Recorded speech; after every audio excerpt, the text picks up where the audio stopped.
ગુજરાતમાં ચોમાસાને કારણે રોડ રસ્તાની હાલત ખખડી ગઈ છે। રોડ પર ભ્રષ્ટાચારના એટલા ખાડા પડી ગયા છે કે આ રોડ વાહન ચાલકો માટે મોતના રોડ બની ગયા છે। બોટાદના ગઢડામાં હાઈસ્કૂલ 4 રસ્તાથી જીન નાકા વિસ્તારનો મુખ્ય ધોરીમાર્ગ પર જ્યાં જુઓ ત્યાં ખાડા જ ખાડા જોવા મળી રહ્યા છે। લાંબા સમયથી પડેલા ખાડાઓને કારણે વાહન ચાલકો હેરાન પરેશાન થઈ રહ્યા છે। આ મામલે અનેક વખત રજૂઆત કરવામાં આવી છતાં પણ તંત્રના પેટનું પાણી નથી હલતું।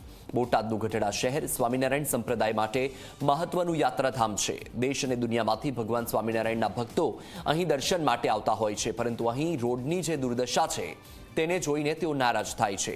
આ રોડથી અમદાવાદ, ભાવનગર, રાજકોટ, અમરેલી, જૂનાગઢ સહિતના મોટા શહેરોને જોડતો હાઈવે પણ નીકળે છે। હજારોની સંખ્યામાં રોજ વાહનોની અવરજવર હોય છે, ત્યારે વાહન ચાલકો વહેલી તકે રોડનું રિપેરિંગ થાય તેવી માંગ કરી રહ્યા છે।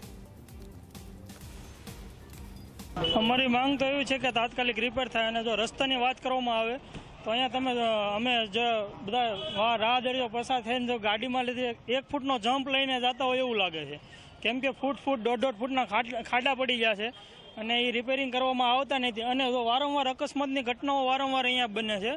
અને જો વાત કરવામાં આવે તો આ જે રોડ છે એ મુખ્ય રોડ છે। અમરેલી બાજુથી આવતા લોકો, પછી ઢસા, અમરેલી, જે રાજુલા, જાફરાબાદ, જે બાજુ મેન રસ્તો આ અમદાવાદ જવા માટેનો આ મેન રોડ છે। બોટાદ જવું અમદાવાદ તો અહીંયાથી જવું પડશે। વર્ષોથી લોકો આ અંગે રજૂઆત કરતા આવે છે। છેલ્લા કેટલાય સમયથી હજારો વાર લોકોએ રજૂઆત કરી, પણ આ નિર્ભય તંત્ર, પછી નગરપાલિકા હોય તો ભલે, આરએનબીના અધિકારીઓ હોય તો ભલે, અહીંયા રાજકીય નેતાઓ એટલા નીકળે છે, આ રોડ ઉપર પદાધિકારીઓ એટલા નીકળે છે। રોડની સ્થિતિ 1-1 ફૂટના ખાડા છે। ચોમાસામાં બહેનો દીકરીઓ જ્યારે દર્શનાર્થે જ્યારે નીકળે છે ત્યારે ખાડામાંથી મોટરસાઇકલ લઈને નીકળતા પાણીના છાંટાઓ બધા બહેરાઓને ઉડતા જોવા મળે છે।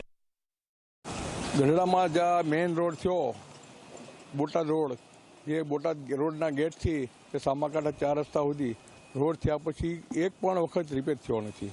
1-1.5 ફૂટના ખાડા થઈ ગયા છે। ગઢડા છે એ સુપ્રસિદ્ધ સ્વામિનારાયણ સંપ્રદાયનું ત્યાં ધામ છે અને મંદિર છે।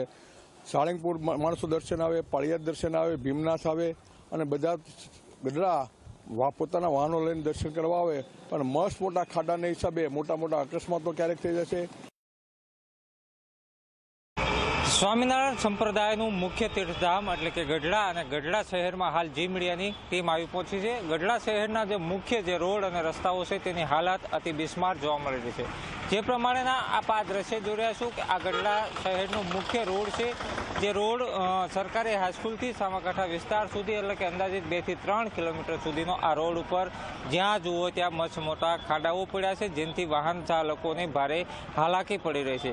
ગઢડા શહેરનો આ મુખ્ય રોડ છે, જેમ કે અમરેલીથી આવતા જે લોકો છે, જાફરાબાદ, અમરેલી, ભાવનગર, તમામ લોકો આ જ મુખ્ય રોડ ઉપરથી આવતા હોય છે અને આ રોડ પરથી જ બોટાદ, સાળંગપુર અને અમદાવાદ સુધી તરફ જવાનો મુખ્ય રસ્તો છે, જેથી વાહન ચાલકો અને રાહદારીઓ બસ એક જ માંગ કરી રહ્યા છે કે વહેલામાં વહેલી તકે આ રોડ પર પડેલા ખાડા બોરવામાં આવે। બીજી તરફ અહીંયા ગઢડા શહેરમાં મુખ્ય 2 સ્વામિનારાયણ સંપ્રદાયના મુખ્ય જે 2 મંદિરો આવેલા છે, એક BAPS મંદિર અને એક સ્વામિનારાયણ ગોપીનાથજી દેવ મહારાજનું જે મંદિર આવેલું છે, જેથી હરિભક્તો પણ અહીં મોટી સંખ્યામાં આવતા હોય છે, રાહદારીઓ પણ મોટી સંખ્યામાં આવતા હોય છે, વાહન ચાલકોની પણ એટલી બધી જ ભીડ જોવા મળે છે। ત્યારે તાત્કાલિક ધોરણે આ નગરપાલિકા દ્વારા, જેમ કે વહીવટીતંત્ર દ્વારા આ રોડ પર પડેલા ખાડાઓ બોરવામાં આવે તેવી આ વિસ્તારના લોકો માંગ કરી રહ્યા છે। કેમેરામેન દેવ મકવાણા સાથે રઘુવીર મકવાણા, જી મીડિયા, ગઢડા।